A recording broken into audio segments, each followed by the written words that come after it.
Consumer surplus मतलब उपभोक्ता की बचत। अब इसमें हम स्टार्ट करेंगे। देखो हमें पता है कि ये कंज्यूमर कितना प्राइस पे करता है फॉर अ गुड।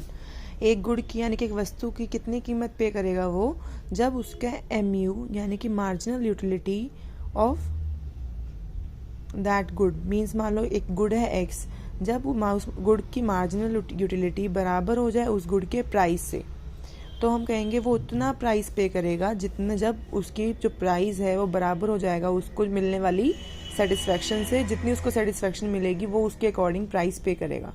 तो एक तो ये चीज़ है। दूसरा हम कहते हैं कि आपने एक चीज़ पढ़ी थी कि जैसे जैसे हम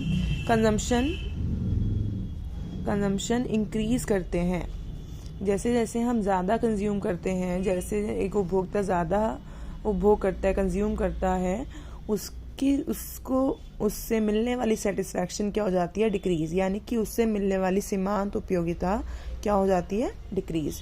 ये हमने लॉ में पढ़ा था, फर्स्ट लॉ में, जैसे जैसे कंजम्पशन इंक्रीज होगी सीमांत उपयोगिता यानी कि मार्जिनल यूटिलिटी विल डिमिनिश। ये हमने किया था, दूसरा पॉइंट ये हो गया।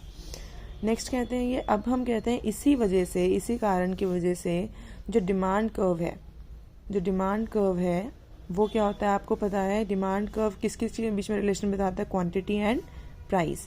क्वांटिटी एंड प्राइस के बीच में कैसे रिलेशन होता है, डिमांड कर्व क्या बताता है, डिमांड कर्व बताता है देयर इज इनवर्स रिलेशनशिप, यानी कि उल्टा रिलेशन है, विपरीत संबंध है किस किस के बीच में, प्राइस एंड क्वांटिटी। मतलब कि जैसे जैसे क्वांटिटी, हम कहते हैं कि जैसे जैसे प्राइस इंक्रीज होता था तो क्वांटिटी डिक्रीज होती थी, और जैसे प्राइस डिक्रीज होगा तो क्वांटिटी इंक्रीज होगी। ये हमने रिजल्ट किया था। सिमिलरली यहाँ पर हम कहते हैं कि MU और कंजम्पशन में यानी क्वांटिटी में भी कैसा रिलेशन होता है, इनवर्स। मतलब कि अगर हम कहते हैं क्वांटिटी इंक्रीज होगी तो MU डिक्रीज होगा, और क्वांटिटी डिक्रीज होगी तो MU इंक्रीज होगा। तो यहाँ पे भी इन्वर्स रिलेशन है। इस इन्वर्स रिलेशन की वजह से हम कहते हैं, देखो हमने बोला कि MU का ही वो क्या चीज़ है, MU को ही हम क्या बोलते हैं, अभी मैंने बताया स्टार्टिंग में MU और P बराबर होते हैं। तो अगर मैं इसकी जगह लिख दूँ P, तो हम कह रहे हैं P भी डिक्रीज, और MU की जगह मैं लिख दिया यहाँ पर P, तो P इंक्रीज। मतलब MU का हमने क्या कर दिया, MU को रिप्लेस कर दिया किससे, P से। और आपको पता है P और Q में कैसा रिलेशन होता है, इनवर्स। तो ये क्या चीज़ शो करता है, डिमांड कर्व। तो यहाँ आपका जो डिमांड कर्व बनेगा, ये कर्व बनाना नहीं है, बस आपको समझना है कि जो डिमांड कर्व का इन्वर्स रिलेशन होता है और जो MU और कंजम्पशन का इन्वर्स रिलेशन होता है वो आपस में क्या होते हैं, बराबर होते हैं, एक जैसे होते हैं।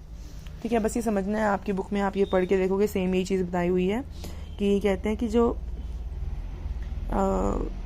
The marginal utility curve showing inverse relationship between the quantity of a commodity and it's marginal utility is a synonym मतलब कि बिल्कुल इसके जैसा ही क्या है, demand curve showing inverse relation between price and quantity of a commodity.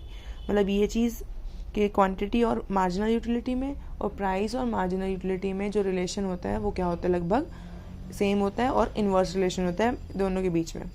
ठीक है, अब ये कहते हैं कि हमेशा क्या होता है, जितना प्राइस, जैसे जैसे हम कोई चीज़ की क्वांटिटी इंक्रीज़ होती है, आपका मन करता है कि मैं उसके लिए प्राइस कम पे करूं।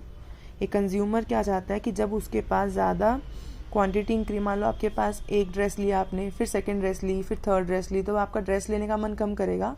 तो आपका मन करेगा जो मैं नेक्स्ट ड्रेस लूँगी तो मैं उसके लिए कम प्राइस पे करना चाहोगे आप, क्योंकि अब आपको उसको ख़रीदने का मन नहीं है। तो इसलिए हम कहते हैं जैसे क्वांटिटी इंक्रीज़ होगी उसके लिए आपको पे करने का प्राइस पे करने का मन भी क्या करेगा, कम।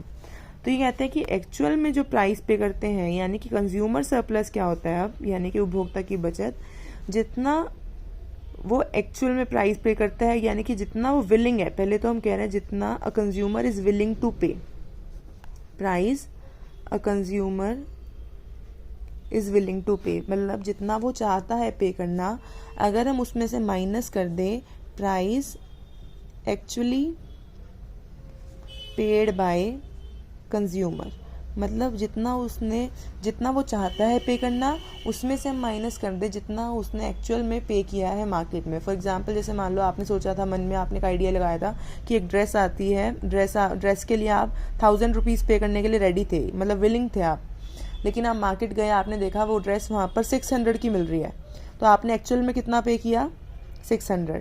तो आपने हम कितना पैसे बचा लिए यहाँ पर, 1000 माइनस 600 यानी कि 400। Then this 400 is consumer surplus यानी कि उपभोक्ता की बचत। ठीक है, तो हम यहाँ कह देंगे कि जितना willingness to the price a consumer is willing to pay minus price actually paid by consumer, जितना उसने वास्तव में जितना उसने कीमत दी है एक गुड़ के लिए, वो जाता है आपका कंज्यूमर सरप्लस यानी कि उपभोक्ता की बचत।